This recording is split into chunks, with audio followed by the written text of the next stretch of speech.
กเนาะฉะนั้นเท่ากับตัวว่าสามารถสามเป็นรูปสามแก่ได้เนาะ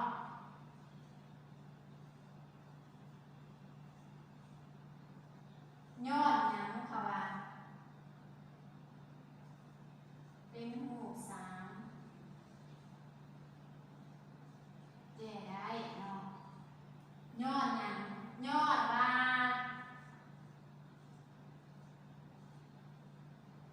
ผลบวกสองข้างเนาะ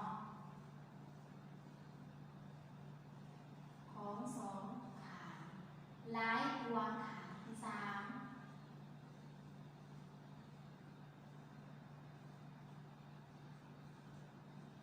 เด้หลายกว่าข้างที่สามบัดนี้เฮากับมาแต่งรูปเนาะนี่เนาะก็ทักที่เซอร์จะกำหนดรูปออกจากในกิจกรรมที่เซอร์จะเอาหาสัมตีได้บรรทัดเท่ากับ1สัมตีเนาะมันมีการแต่งเขาจะเอาขายที่ว่ามันหลายกว่าไหวยุงเนาะในหาสัมตีเนาะกับเท่ากับ10สัมตีนี่ก็แสดงว่าเพราะว่า10ขอโทษเนาะหาสัมตีอยู่ในบรรทัดเท่ากับ1สัมตีฉะนั้นใน10สัมตีก็เท่ากับเท่าไหร่6 ล้าน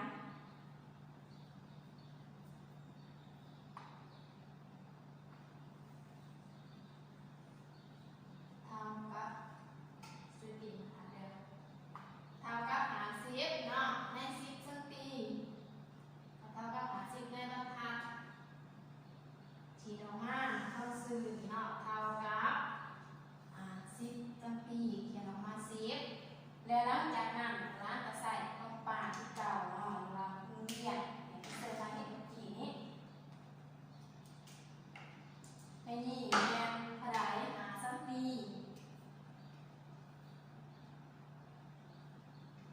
สัมตีเนาะ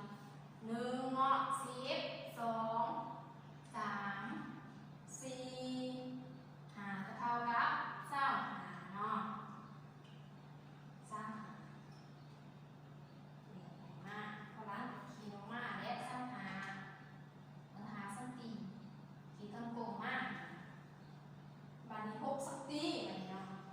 6สัมตีก็เท่ากับเท่าไหร่หาสัมตีก็เท่ากับ25เนาะ6สัมตีก็เท่ากับ30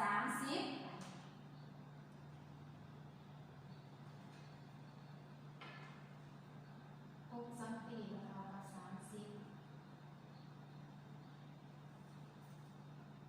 เขียนให้ถูกกันนะ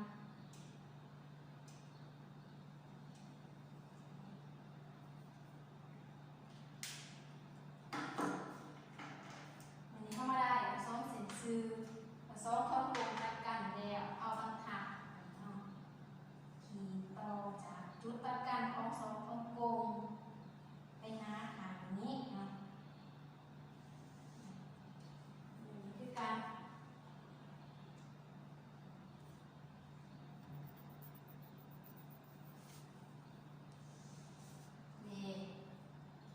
มันมี